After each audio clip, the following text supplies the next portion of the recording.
think the single most important thing that any of us can do over the course of the next couple months is to support and advocate for the state level school infrastructure bond. Which is, and whoever at this table does wind up on the city council is going to have to spend a lot of time advocating for equitable usage of that money, and to make sure that the overburdened needs of Providence are recognized in the distribution of those funds. You know, Central High School was shut down for 2 weeks this year because there was too much mold in the building.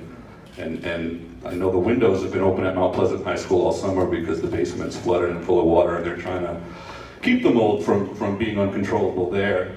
So I think,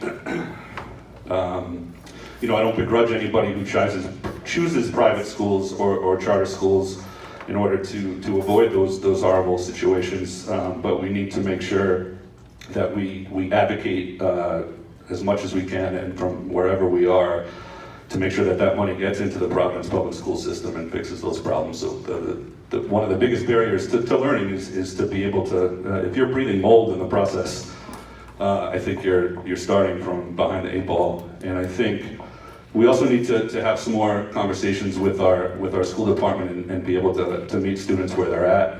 I think dual language learning expansion would be a huge support for students in our schools, and beyond that, you know, and I hear from teachers, a teacher who advocated to start a farm program at Mount Pleasant High School for years and years and years and years, and finally got the approval for the money, and then the administration turned over, and the new administrator didn't want them to build the greenhouse. You know, it sat for another 5 years in the basement of Mount Pleasant High School.